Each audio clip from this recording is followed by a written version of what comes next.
purpose of this show is to guide you to realign with habits that get you to live the life.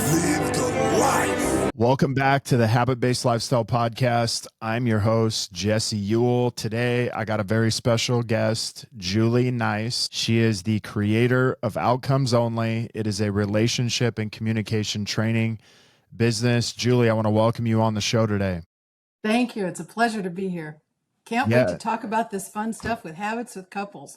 Yeah, so super excited. Well, before we kind of get into that part of it, let's talk a little bit about your background. And it sounds like there's been a couple turns along the ways and changes, but what originally kind of got you started on this path of relationship and communication training? Well, it actually started back in college. Long, boring story. I ended up with a sort of an accidental double major in psychology. My original major was business administration, but I kept taking psych courses and really liking them. So my advisor said, hey, why don't you just get a second major? I'm like, okay. Anyway, I went into sales and marketing, ended up in high-tech medical sales for quite a few years, about 20 years. Did real well with that. Had a lot of fun, traveled around a lot, learned a lot of cool stuff. Working mostly in the OR with surgical stapling instrumentation, then later on with ambulatory infusion pumps and all kinds of cool stuff. So got a really good business background. Then kind of poked my head up at one point, said, I'm going to be 40 one day anyway, and corporate America is not looking all that friendly, in terms of later on in life. Right. So I thought, well, I might as well get a master's degree and go do something, that I like better and has a better future than what I'm looking at now. So that's what I did. And I sort of stumbled on, I couldn't stand the idea of taking any more accounting classes or anything like that. So an MBA was not in my future. And so ended up getting a master's in clinical psych. And then that led me to a really large revelation that there's really no money doing that. And even much worse, they don't know how to help change people. Therapists know how to label people. They know how to analyze the crap out of everything. They can talk you to death, but they actually do not, most of the time, fix anything. And I think if they do, it's kind of accidental. So I don't have a real high opinion of that. And I knew that going through the master's program when I was stunned one day to learn they actually know that it doesn't work very well and they just keep on cranking out therapists. So that led me on the path to where I have become very happy, which is getting training. I don't really use anything, honestly, that I did in school. Yeah. I really don't. But I got trained for the last 20 years very extensively in hypnosis and neuro-linguistics and all sorts of great stuff that changes people beautifully. And to your point, really deals with people's habits, their unconscious mind, their imagination, and how powerful that is to create change and create success. So I'm thrilled to be doing things the way that I am. It's not traditional by any means, but that's how I got here. Yeah, that's amazing. Well, let's kind of unpack just some of the things you said. I think one of the big things is, it sounds like early on, psychology was something that kind of fascinated you a little bit. Interesting. Yeah. Very interesting. And I think it's cool that even though maybe a lot of the stuff you learned in college, you still kind of stuck with it and it led you down the path of just wanting to explore. Tell me kind of like, what was there like one incident that happened that it's like, what, I really want to do this for a living? Or can you go back and say like, yeah, hey, there was a defining moment. Okay. After I got licensed, I have 3 licenses in 2 states for marriage and family therapy and licensed professional counselor and all that stuff. And shortly after doing that, I got introduced to hypnosis, which I thought was such a cool idea, never understanding really how powerful it was, initially to help people stop smoking. So I kind of started there. And then I was introduced to my current business mentor and friend, Scott McFall, who is the one that's been instrumental in teaching me most of what I know now in the business model and hypnosis and everything. So I was at his training 20 years ago one day, sitting in the front row of the class, absolutely fascinated by what he was doing. And I kind of was looking at him like, wow, that's amazing. Because what I was seeing right in front of my eyes was huge human change. effortlessly without going into the crap of the past and getting people to, blubber and blow snot bubbles and get all emotional, but beautiful, elegant human change work that I'd never seen before. And I was so blown away. I said, I don't know what he's doing, but I've got to do that. I want to do that right there. That's what.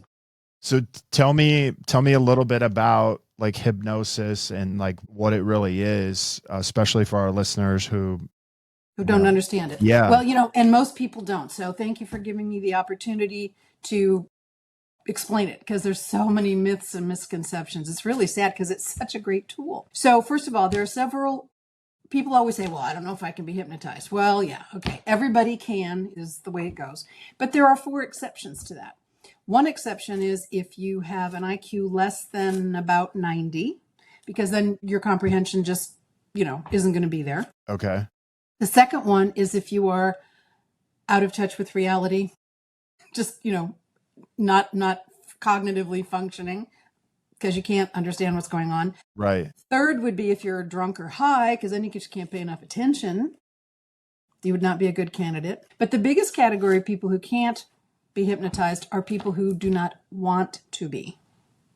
Okay. Okay. So, common misconception, I cannot make anybody do a damn thing. I wish I could. I would be the queen of the universe if I could make people do. My job would be so much more fun. You know what I'm saying? But I can't. So it has to be something you want. And habits were what I ended up having 2 very successful hypnosis practices, one in Houston and another one here in Pensacola when we retired. My husband retired here.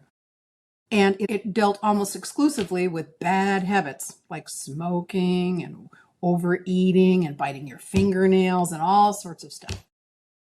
So it is, in my view, the very best thing in the world to change people's habits, because it works effortlessly, it's actually fun, and it's very, very successful. But again, the key is you have to want to do. I had people coming in all the time going, I need to quit smoking.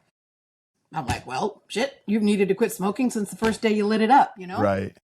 I can't help you if you need to quit smoking. Everybody needs to quit smoking. If you want to quit smoking, then I'll teach you how to use hypnosis to fix that. So that's what I did. That's amazing. I actually chewed tobacco for 24 years and I quit, believe it or not. I quit I read the book Power of Habit. I don't know if you ever read that.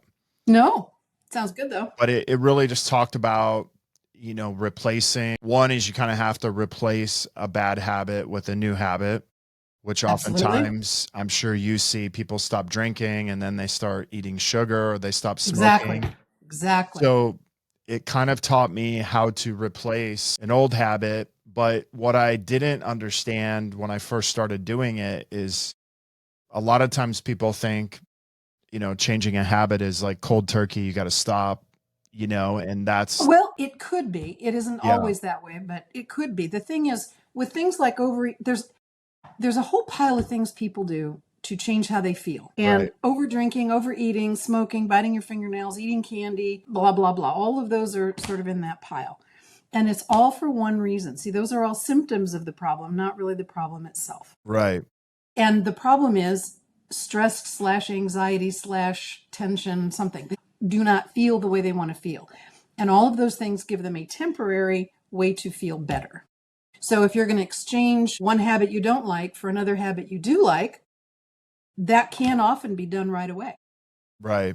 Yeah, no, that's good. So what I did is I replaced 20 push-ups with every time I would crave a chew, I would do 20 push-ups. The craving would go away. And I remember after about a week, I'm like, man, I'm doing like 300-400 push-ups a day. And I'm like, whoa, what the heck is like going on? And so I started to kind of like tap into this like other world where I'm like, oh, wow, like I'm actually stressed. And that's right. it was easier for me to take a chew than it was to actually deal with the stress. Once I kind of recognized that, I'm like, okay, so now all of a sudden my push-ups went from 200, 300, or down to like 200. And then I started kind of recognizing, hey, I think there's like a lie I'm telling myself that I need this chew in order to feel better instead of just dealing with the problem. And so I started dealing with the problem. And then the craving kind of went away. I realized after about 3 weeks, I didn't even need chew anymore at that point, and I haven't had it since. Great. But it really helped me kind of understand people's patterns and their ways of how they operate. And oftentimes, somebody might quit smoking, but they immediately go to eating yes. candy.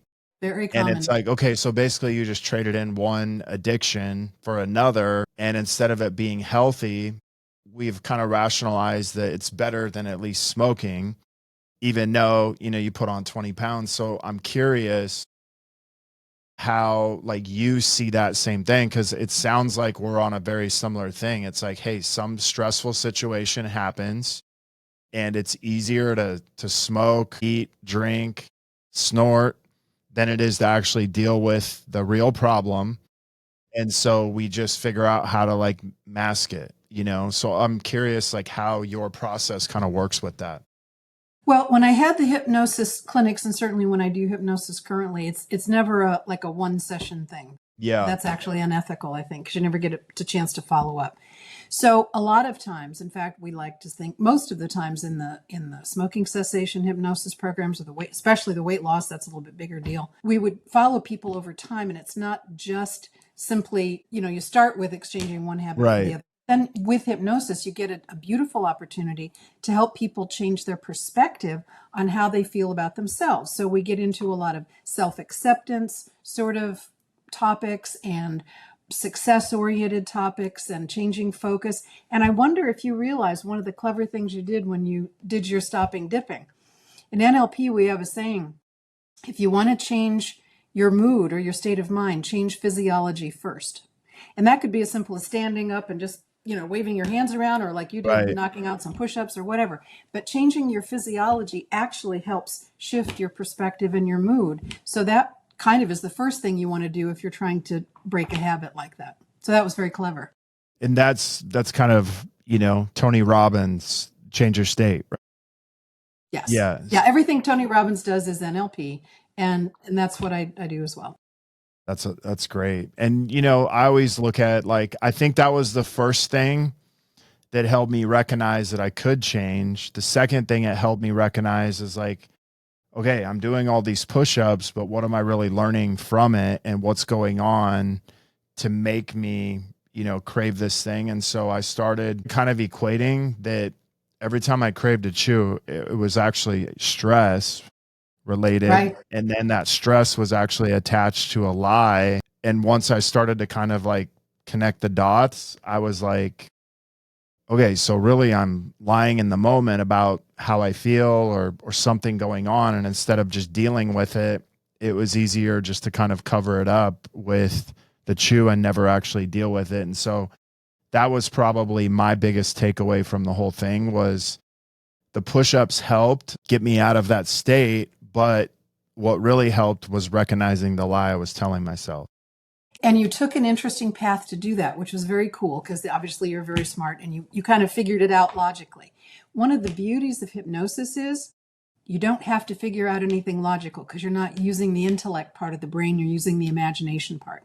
Got it. And that's perfectly fine what you did. Obviously it worked. So instead of diving deep into the intellectual or the logic part and kind of figuring out, which you ended up doing, my experience is going more general, where you were specific, but going more general in an altered state of consciousness, like a trance, and getting very general suggestions, like, you're a good man, you're born the exact person you're supposed to be, you have nothing to prove, your unconscious mind now knows that you can find other things, whatever they might be, to satisfy your need for stress reduction, and blah blah, all these wonderful suggestions. Because the beauty is your unconscious mind figures out so much stuff on its own.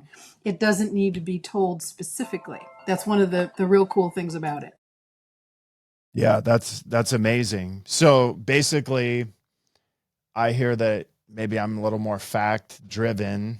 And there's the intellect part of the brain, which is great. In fact, most people rely on that quite a bit. And then there's the unconscious mind. So it's, intellect and logic versus imagination. The thing is, our imagination is always more powerful than.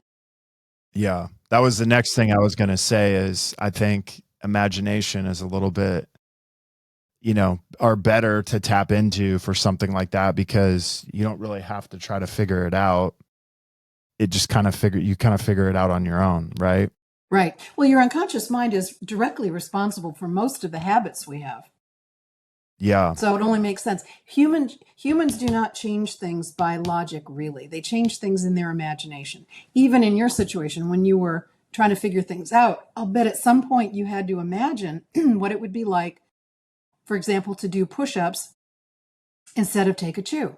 And whether that was a visualization or you just imagined a feeling of some kind, either which way, it's an imagination. I think in the beginning, I kind of convinced myself, I wonder if I could just make it through my next craving and if it would just go away. And, I would say in sports, I was use my imagination a lot and visualization. Yes. Yes. And so I find myself at times not being able to tap into that as much as I used to be able to, but I can see That's how. right. We can fix that. Okay. We can fix that. Yeah, your imagination's it's more fun and it's more powerful. Yeah. Always. Well, tell me what this outcomes only approach, like what does that mean? Well, it's kind of the distillation of everything I've learned up to this point, which is, a fair amount, really. So I believe everything is about your outcome. That's why I called it that. Everything we do and everything we say or don't do or don't say should be pointed toward one of our goals. Okay. And so we might have financial goals, parenting goals, relationship goals, health goals. We've got a lot of goals. But everything you do and say should be pointed toward getting you there. Otherwise, what you're doing is either irrelevant or it might be damaging. So I'm kind of drawing a big line in the sand that it really needs to be about your outcomes, your goals, which are all in the future. So people's terrible predisposition to be thinking about the past, ruminating about the past, reflecting on the past, remembering the past, going over and over the past, that's mostly a waste of time. Right. And it prevents people. Successful people, well, I'll steal from Tony Robbins again. Successful people spend 95% of their time focused on what's next in the future, 5% on the past. So I would just challenge your listeners, if you're not in that category, we may need to talk. Yeah. Well, I mean, I think at the end of the day, what resonates with me is that an outcome is a filter to everything that we're doing, and then the habit is the vehicle that ultimately gets us there. And so is the habit keeping you in the past? Is it driving you towards the outcome you want? And I think when you actually know your outcomes, you can answer that very clearly, and that can filter decisions down. But I think when, I talk to business owners, or it's like, well, what is your actual outcome? And they don't know. That's so important. Actually, what I teach people is that your outcomes have to be well-formed, exactly to your point. It's like say, you never would say, well, I'm going on vacation. I'm just going to get in the car and drive. Nobody does that. You've got to have a well-formed outcome. Here's what I want, when I want it, how I want it.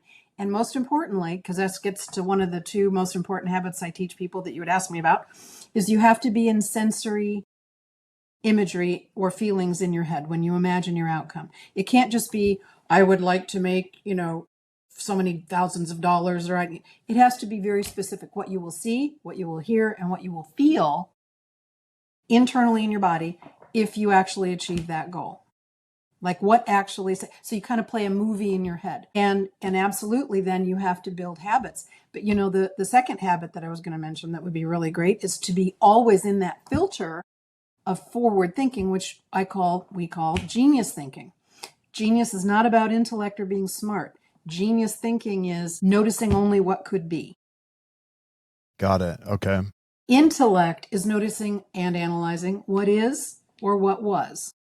So again, a big distinction. There are times when being in analytical thinking is great. It's a wonderful skill. But I like to teach being behaviorally flexible so that you can be in logic and intellect when that would be a good thing to do, and notice distinctions in things. And then on the other hand, be able to go into genius thinking, which is a more general and futuristic approach where that would be useful. And most everything we do in life is better in genius thinking, actually. Right. There's a book that kind of made me think of what you said, and I think it was by Neville Goddard. he talks about like feeling is the secret, right? And if we can feel it, like oftentimes like we can see it and we can, smell it. But that kind of reminded me of that when I think you said, I don't remember what three things you said, but the last thing was like feel it, think it, See it. see it. It's all your senses: Okay. visual, auditory, and kinesthetic. Got it. In fact, most people don't know, but in terms of communication, then especially in a primary relationship, it's super important, Jesse, to know which of those three senses you use most often when you communicate and which one your partner does. For example, break that down. Yeah, break that down. Sure. So let's say that we naturally, and this really doesn't change over time, we naturally have one primary. It's not that we never use the other two, but we have one that's usually primary, and it is contextual. So sometimes we would use one and not use the other. It's flexible. But let's say you have one primary sense that you use. Normally it's visual, auditory, or kinesthetic. I have known people that were gustatory in their primary sense, which was really funny. And this was a beautiful guy, really nice guy, husband of a friend of mine. Every time he ordered an iced tea, he would literally ask the waitress for a bottle of Tabasco, and half the bottle of Tabasco would go in his iced tea. Everything for him was about taste. Wow. Yeah. But anyway, let's go with the normal stuff. So we'll find out which one you are. Wouldn't that be fun? Yeah, let's do it. Let's do. Okay. All right. So I'm going to give you three options. They're all fabulous and wonderful, but one should kind of bubble to the top as your favorite. So if you were going to be shown love and care in the best possible way that was most meaningful to you, would your partner, number one, say nice things to you, be complimentary, have great conversations, be a really good listener, love to chat? Two, would they be physically close, like great hugs, love to snuggle and cuddle, hand holding, all that stuff, be physically close? And number three, would they do nice things for you, like bring you a cup of coffee, leave a little note on your car? Probably the physical one. Yeah. Yes. Okay. That means you're kinesthetic. Which I would have guessed that in the beginning. So now, and there are times when you'd be visual or sometimes you'd be auditory. But here's the fun thing about kinesthetic people. Touch to you equals love, right? So let's say you were sideways with your partner, girlfriend, wife. I think you have a wife. Yeah. Wife. Yeah. With your wife. Yes. Better not have a girlfriend. Okay. Sideways with your wife. Just when she gets her hair straightened. Yeah. I know how that works. So I look different when I straighten my hair. All right. So you're sideways and it's totally her fault. Okay. She needs to make it up to you. So based on your sensory need in your love style and romantic communication, she doesn't have to necessarily talk to you. I mean, if she said, I'm sorry, it'd be nice. But really, she could just come up and give you a big old sensitive, lovely, warm hug and you'd be fine. Yeah. I mean, right. It would probably work. That's because you're kinesthetic. Sure. Not that you wouldn't do the other things, but that would have the most meaning to you. Conversely, you see, if you were sideways and it was all her fault and she needed to make it up to you, she couldn't just walk up to you and start talking about it. You'd be like, no, not working. Make sense? Yeah. I think the biggest thing on that is it doesn't really matter what you say. It's what you do. Well, it's what you feel. Yeah. Well, yeah. But that's what I'm saying is like, so I think a lot of times that's what I look for is like, that's a little bit different than say visual. Now for a visual person, it's all about what they see you do. Okay. Right? Yeah. So the real funny combination is you and a visual wife, let's say. Okay. So if the visual wife did something wrong, we all use our preferred sense when we're showing love. And it's sort of like the chocolate ice cream, strawberry ice cream. If what you really, really, really love is beautiful chocolate ice cream, and I keep giving you strawberry is wonderful, but it's not what you want. Right. So if a visual wife was trying to show love and care, she's going to run around, maybe straightening up the living room, making you a little dinner, getting laundry done, stuff you can see around. And you're sitting on the couch going, what are you doing? Just come here and sit with me. Yeah. Have you ever had that happen? Yeah, a little bit. I would say my wife's more the auditory, so she's more, likes the conversation, like that type of thing. But I know the feeling of like, hey, I'm like right here, Just sit down. What are you doing all this stuff for? Just sit down. Yeah. Right. Well, she's showing you love. Now, so if she's auditory, I happen to be auditory, so I understand this. So what she's doing is she's trying to show you love in the way that is most important and valuable to her through talk. Okay. And if she is auditory, then you will have noticed as her husband that she has, let's say, a very highly dialed up radar for tone of voice, volume, words that are used. This making sense? Yeah. Yeah. And I'm saying it is too dialed up. I recognize this. There's not a lot we can do about it, but that is the world in which we live. So another tell, by the way, is visual people are actually seeing pictures in their head when they talk and communicate. So consequently, they kind of talk very fast because it takes a lot of words to describe all the pictures going on in your head.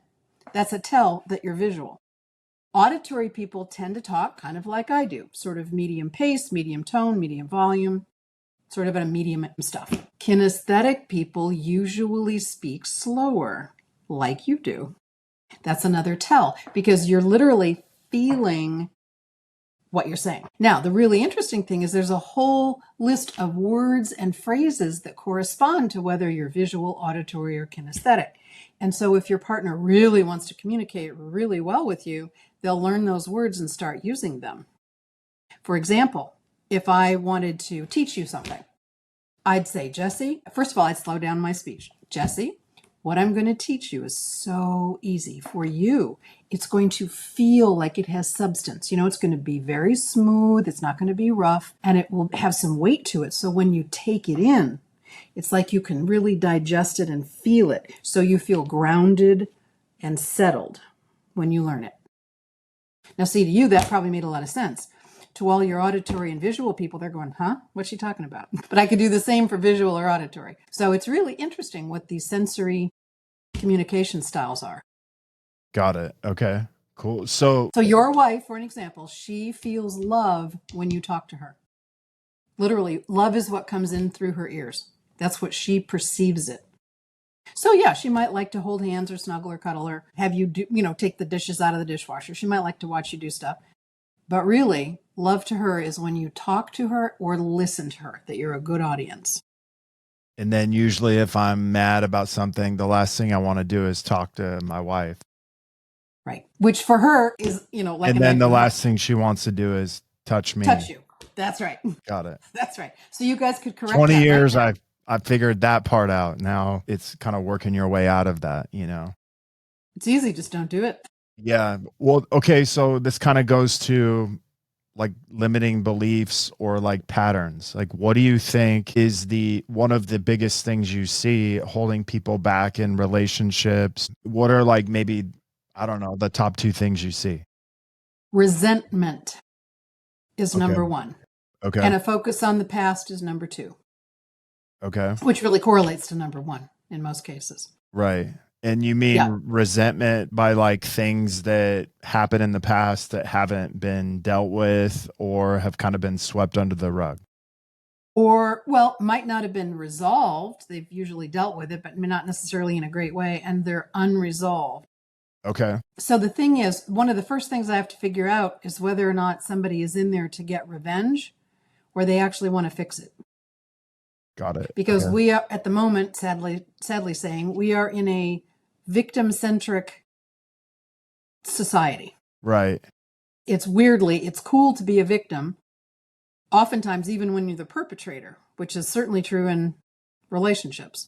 So not everybody that comes in for relationship help is sincere about wanting to change. Okay. Shockingly. But even if they are sincere about changing.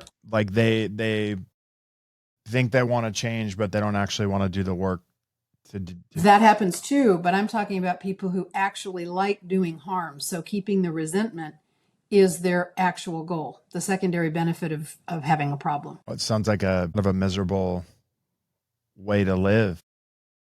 That would be true. But, to each his own. Again, I can't make anybody do anything. They have to want to do whatever they're being. Can you explain like a victim-centric society, like what that means? Oh, all you have to do is watch the TV now.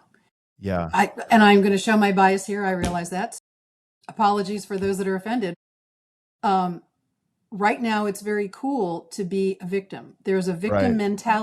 mentality in the ideology of a great many people. That's extremely unfortunate, because even if you are legitimately a victim of something, you do not want to be a victim. Right. You do not. I talk to people all the time who sadly have had some really genuinely awful, horrible things happen in their past or childhood or whatnot. And they were a victim of a perpetrator that was doing harm and all that sort of stuff. I get that.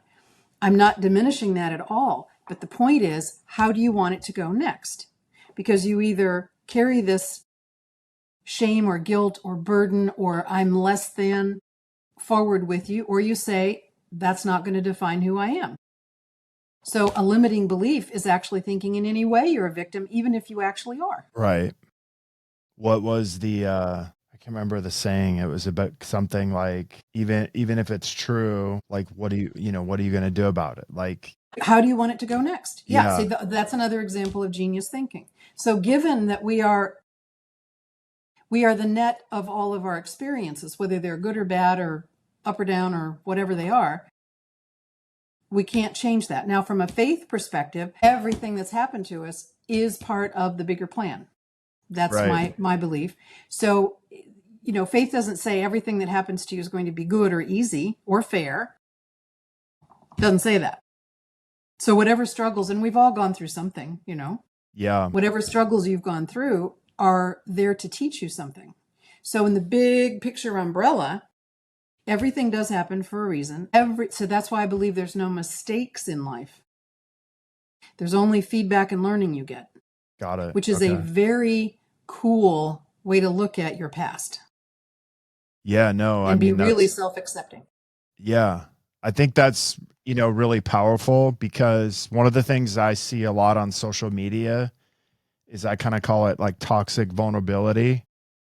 It's like we're so stuck on this word vulnerability that we almost stay stuck in victim mode, and it becomes very toxic versus actually like working through it. It's almost like people are celebrating it now, but it's almost like a disease, right? That like keeps us where we're at versus like actually working through things. Right. So whatever happens to you in life, it should be that you pick yourself up and just keep moving forward. Yeah. Because to do less than that, you're cheating yourself. You know who you kind of remind me of a little bit? I give up. As you like talk about this, is Byron Katie. I don't know if I think you probably know her based off your reaction, but like some of the stuff you're saying kind of reminds me of that. Yeah. Yeah. Well, great thinkers are all alike, Jesse. Yeah. No, that's good. So let me ask you. We'll call all of them friends of the mind. Yeah, there you go. Let me ask you this. What's maybe one habit that somebody could work on that's listening to this? Maybe they are stuck a little bit in like that victim mode. Like, what is, something they could do to kind of help them work themselves out of it? Well, I tell people all the time that one of the single best skills you can have, I used to say relationship skills, but everything's a relationship at the end of the day, that you can have is the ability to come outside your head, notice what's going on in front of you, and respond only to that. Okay? And that's as opposed to what people usually do is have a feeling, go up in their head, and tell themselves a story about it. And that story can take a direction all of its own. But that's very different than having a feeling and then deciding or choosing to do something about it. Got it. Okay. So if you challenge yourself to just come outside your head, my good friend Heather puts it this way. She goes, everything you need to see in life is in front of your eyeballs. All the information you need is in front of your eyeballs. Behind your eyeballs is a bad neighborhood. Don't go there. Okay. So again, that future thinking, that genius thinking, that focus on the future, how you want it to go next. That's kind of a way of saying all of that. But the ability to come outside your head, not analyze the crap out of everything, and choose to move forward, even if it's a little step. Well, today I'll do this, or I'll change this little part of it now. Any of that is good. But staying inside and telling yourself a story about it just creates a giant excuse machine for why you don't get anything done. Got it. Okay. Good. Okay. And how often, do you tell someone to do that? Like daily or multiple times a day? Every minute you can. Okay. So here's the thing. People make the assumption that what's in our head is reality. Right. And truly it is reality to us. But the fact is it's not. Yeah. So one of the first things we have to wrap our head around is the fact that the accuracy of your perceptions is wildly off. Right. Wildly off. Which is why, by the way, I believe so much in feedback and mentoring and coaching, because as you know, that's like gold. If all you have is what you have going on inside your head, you are missing a big piece of information on a lot of topics, I'm sure. So this notion that, your brain is not a video camera. What's the least accurate testimony in a court of law? Do you know? Eyewitness. Got it. And why is that? Because let's say you have an intersection and 10 people are standing around the intersection watching as 2 cars have an accident. The police come, they take 10 different statements from people who physically saw it happen. And they all are 10 different things. Exactly. So it's all based off the perception of what we see. Yes, which is determined, by the way, by how your brain filters information. So in actuality, there's so many bits of information hitting your brain at any one time, it can't possibly absorb them all. So what it does is it goes through a filtering process. It either deletes, distorts, or generalizes whatever's coming in. And whatever information makes it past those little filters is what we think of as reality, but it's also random.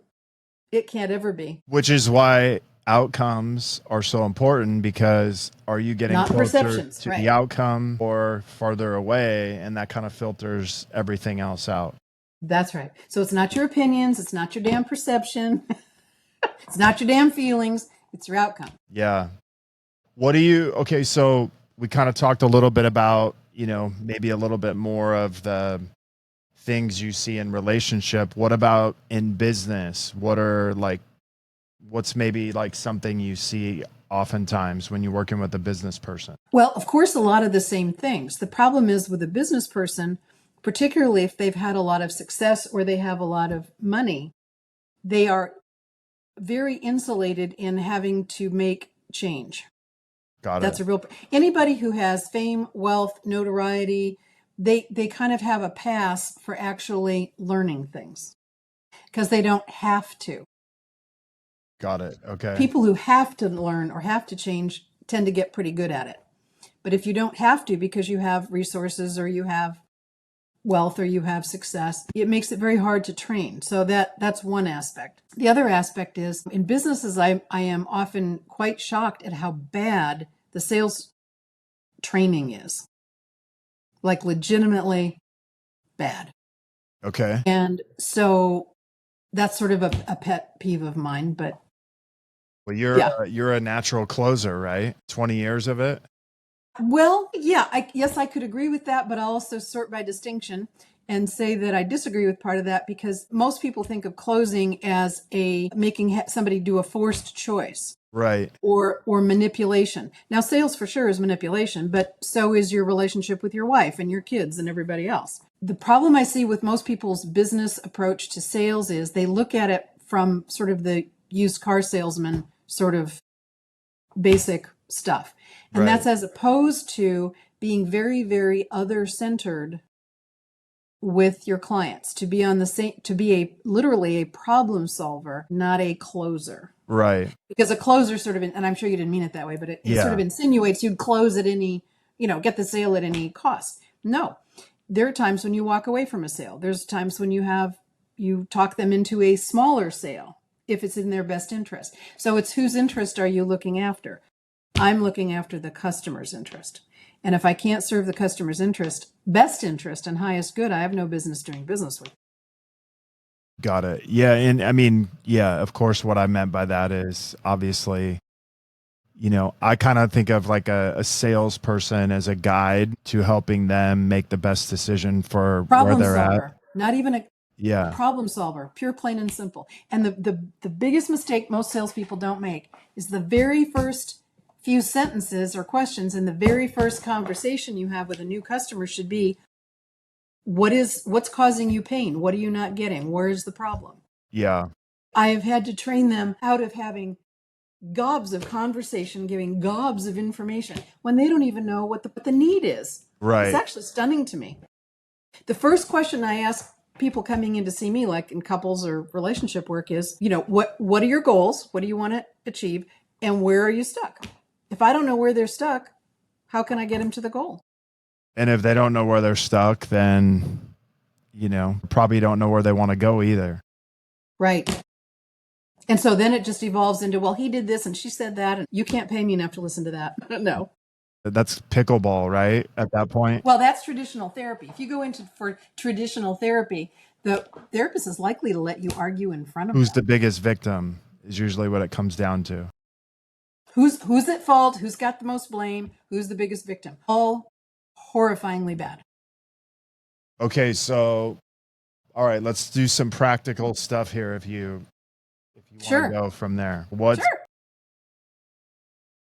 Yeah, I'll let you kind of guide it from there or whatever, but what's some way we can demonstrate some of the work we kind of talked about today? Was that a bark? Yeah, that was my dog. Well, I'm just waiting for mine to bark if the UPS guy comes. So good, I won't Nice. feel bad then. Cute. It sounds like a little dog. Yeah. Yep. I've got bigger ones. They're border collies. Okay, so, we kind of already did one sort of quasi demo because we figured out you were kinesthetic, which is an important thing to know about yourself. And if you're accurate, then your wife is auditory. So now you can have a lot better conversation with her. Did you have something specific in mind? No, I was just kind of thinking of stuff. I think a lot of times we hear things, right? But it's like, okay, how do we actually put this into play? But I'm game for whatever. So, Well, why don't we do a little hypnosis? Okay. Don't look into my eyes. No, I'm just kidding. Okay. So you got to get comfortable. Okay. Are you able to sit down and kind of lean back so you don't have to have a whole lot of muscles working? Yeah. I can still see you've been doing some push-ups. Those are pretty good sized guns you got there. Yeah. So gotta keep up with that every once in a while. Okay. All right. So tell me something you would like to, I don't know, feel about yourself, change, some general thing you'd like to accomplish. Maybe get a new client. How about that? To see yourself being more successful getting new clients. Yeah. Okay. Close your eyes. Start by taking a nice deep breath in and let it out slowly. That's right. And as you take the next deep, calming breath in, I'd like you to imagine letting loose of your neck and shoulder muscles, your stomach muscles, and just kind of settle in. And we're going to start this the easy way. I'm going to count from 3 to 1. And as I do, all I want you to do is relax your body from head to toe and toe to head. Is it all right with you to relax your body from head to toe and toe to head? Yeah. Yes. Good. 3. Begin to relax your body. Imagine you could do a little scan of all your muscles and find any that are holding on to any tightness or tension at all. Just notice where they are. And then imagine them releasing that tension and tightness, sort of like they just can't hold on anymore. That's right. 2, feeling your body press down in the chair as you let go now. Let go. Really let go. That's right. And 1, relaxing. Now, with your eyelids comfortably closed and relaxed, I'd like you to notice as you relax your facial muscles as well, letting your jaw part slightly. Notice that your eyelids are comfortably closed. Soon, notice that your eyelids beginning to feel stuck and heavy. In fact, the more you tug on your eyelids, the heavier they're going to seem. You'll notice your eyebrows move up and down very easily and your eyelids remain heavy and stuck. Notice that sensation now. Notice you can kind of tug twice as hard and they kind of feel twice as stuck. I know, it's funny. And that means you've already entered the calm, beautiful trance of hypnosis. Now, since we're in touch with your unconscious mind now, and you are kinesthetic, I'd like you to vividly imagine, Jesse. We could zoom you forward in time, and in that time, what you've asked for has happened. That you're actually surprisingly easily getting clients. People are contacting you. Things are moving along at the rate and pace that you would like. So I want you to tell me what that feels like in your body when that's happening. Also, what you see. Just play a movie of that working beautifully. Imagine yourself already there and tell me what that movie is. I see. I mean, I see kind of almost like a wave. Mm-hmm. It is ridden and being on top of the wave. And What what it feels like. So it's easy, like you're surfing a nice wave. Yeah, it's almost like you're kind of catching a wave and like just riding along. Very easy and smooth, isn't it? Yeah. So tell me a little bit more about what you see. So imagine, coming into your office or checking your voicemail or Well, I see like green, but I also see like kind of like a yellow and like red fire of like almost like a sunset that pretty. looks like kind of beautiful off into the distance. And how does it feel in your body when you imagine having all these clients coming in and this beautiful sunset and the colors? I mean, it feels warm. Hmm? It feels light. And it feels kind of relaxing. Now, when you must work with a calendar of some sort, right? Yeah. On your computer. Okay. So I want you to vividly imagine that calendar is full exactly the way you want it to be with all these extra people. Can you visualize that? Yeah. And you can look out, if you click, you can look out several weeks or several months and see all the appointments and people scheduled, right? How does that feel? Feels a little heavy in some Oh, okay. In what way does it feel heavy? like there's no breaks or Too no, much. Okay. yeah. All right. Great. Then let's make that adjustment because see, your unconscious mind's already telling you there's a number or a pace or it has a definite picture Okay. in your head. So let's make it a little bit less. Let's give you a day off every now and then that you can see. Okay. Or maybe an early Friday or go pick up the kids, whatever you have to do.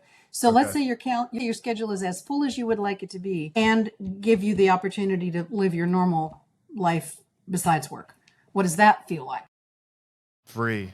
Like it's maximized. It's maximized, but you're not like over Like scheduling. I have freedom and That's right. flexibility. That's right. So where do you feel, how do you feel that in your body? I feel it kind of In your my chest. chest and sternum.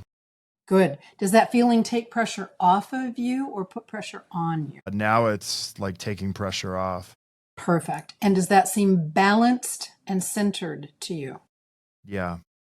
And it has some weight to it, but it's a comfortable weight. Feels Yes? stable. Stable and solid. That's Yeah. right. That's right. Now, the last piece of this is I want you to imagine interacting with your wife and your kids with all these extra clients. Okay. So you're going to be obviously dealing with the clients, but then you get to come home from work or interact with them, take them places, do stuff with them in your role as husband and father. How does that feel? It feels fun. It feels like joyful. And Where do you feel joy in your body? a little bit in my stomach and a little More in the bit stomach? in my In the throat? throat. Does the way you picture that and feel that, does that make you feel stronger or weaker? Definitely stronger. Definitely stronger. And does it feel like that also takes pressure off of you? Yeah. And you feel more free and joyful? Yeah. And so what I want you to do now, Jesse, is I want you to vividly imagine all those feelings we talked about.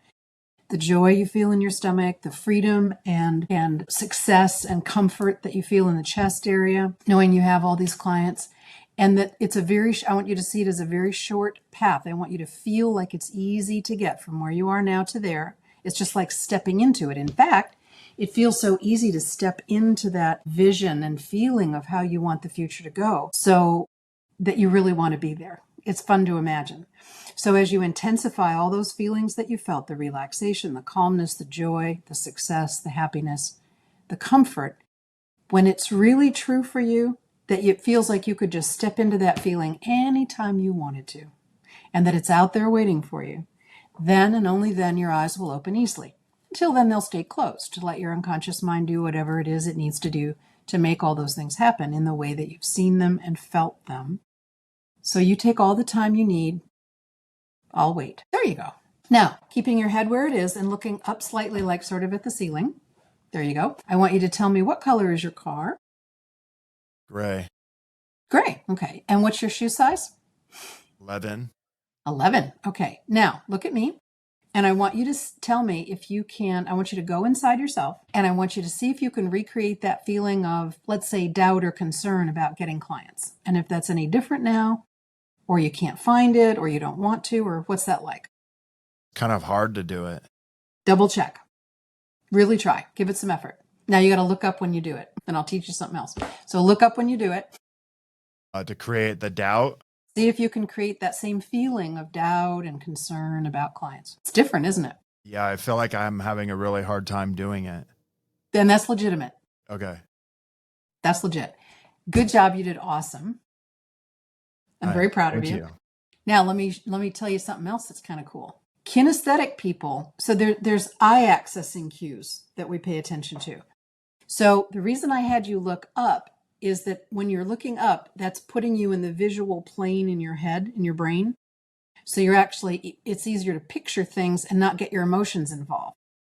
If you are looking just sort of straight ahead, you're in the talking part of your brain, verbal part of your brain. And if you're looking down, which was what you were trying to do, you're in the emotional part of your brain. Okay. So it's always easy. That's another tip for your listeners. If you're trying to change a habit, it's a really great technique to do just what we did, to vividly imagine in sight. For me, it would be more sound oriented, or kinesthetically, what it is your goal is, what it looks like when it's the way you want it. And you look up when you picture it. Got it. Okay. I catch myself on podcasts looking up like what I'm doing by myself. I've noticed you doing that a couple of times that's what we do is when we're searching for something, we tend to be looking up. Got it. Okay. It's a normal thing to do, but it was really cool in your situation because as soon as you went visual, that was more real. And it's okay if you go into the emotions of it, because you did have emotions of it and the feeling of it, but I think it's better for you to stay in the visual and connect to the kinesthetic that way, because that was very real to you, those feelings in your body. Yeah. Okay, so I need to look up. It just keeps you out of negative emotion. Yeah, no, that's good. All right, so tell me, like, if my audience wants to work with you, they want to find out more about how to work with you, tell me how they would do that. Okay, very simple. For your listeners, I'm just going to give them my cell phone. Just easier to call me directly, although you can go through the website if you want, which is outcomesonly.com. But if you want to have, what I do is I have everybody has to attend a free 30 or 45-minute screening to determine if they can be accepted into one of my programs. It's programs only. There are several of them. And whether that's for corporate or individual or couples, doesn't matter. I usually end up doing sort of all of them simultaneously. But anyway, they can call me at 281 area 620-5655. And yes, that's a Houston area code I used to live in. Nice. And if you want access to this and you're listening to it, go ahead and just go into the show notes. No prank calling, but you can call Julie. So yes, you're welcome to call me anytime. Okay, awesome. Well, leave us with one last piece of wisdom. How do I want this to go? Is a question I tease people. We could staple a sticky note to their forehead. Everything that you're about to do, think of it that's a tricky way of putting you in genius thinking.